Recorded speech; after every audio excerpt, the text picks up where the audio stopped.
சென்னை புத்தக திருவிழாவை விரிவாக மக்களிடம் கொண்டு சென்று சேர்த்து வருகிறது புதிய தலைமுறை.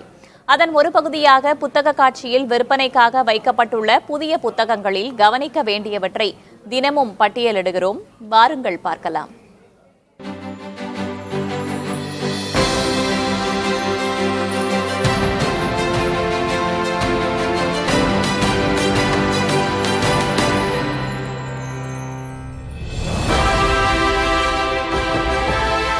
சமத்துவம் நோக்கிய இயக்கம். சர்வதேச புகழ்பெற்ற பொருளியலாளர் தாமஸ் பிக்கெட்டியின் புதிய நூல் இது. உலகில் சமத்துவமின்மை அதிகரித்திருக்கும் நேரத்தில் மனிதகுலம் சமத்துவம் நோக்கி முன்னகர்ந்து வந்திருப்பதை இந்த புத்தகத்தில் ஆவணப்படுத்துகிறார். சமத்துவம் நோக்கி மனிதகுலம் மேற்கொண்ட முயற்சியில் ஏற்பட்ட நேர்மறையான மாற்றங்களையும் அதில் ஏற்பட்ட பின்னடைவுகளையும் இந்த புத்தகத்தில் விவரிக்கிறார் பிக்கெட்டி. அக்களூர் ரவி தமிழில் மொழிபெயர்த்துள்ளார். எதிர் வெளியீடு இந்த புத்தகத்தை வெளியிட்டுள்ளது. நொறுங்கிய சுதந்திரம், சிறை நினைவு குறிப்புகள்.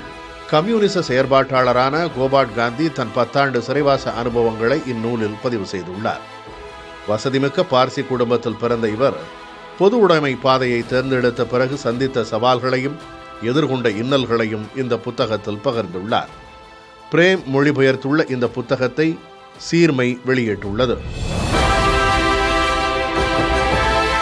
மூளை, மனம், மனிதன். மனித மனம் குறித்து பன்னெடுங்காலமாக நிலவி வரும் புதிர்களுக்கு மத அறிஞர்களும் தத்துவ ஞானிகளும் விளக்கமளித்து வந்துள்ளனர்.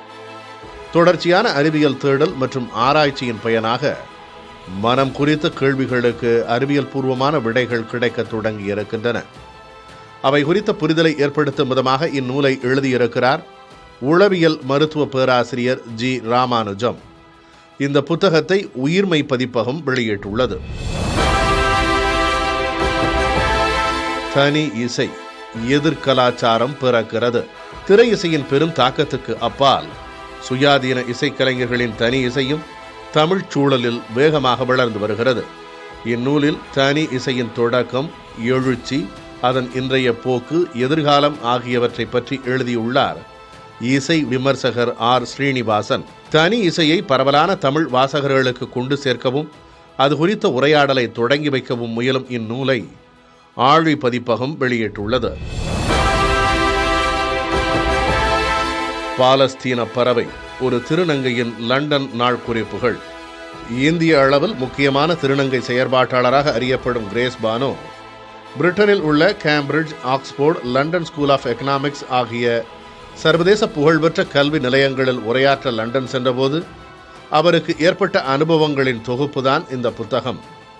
திருநங்கை பிரஸ் இந்த புத்தகத்தை வெளியிட்டுள்ளது.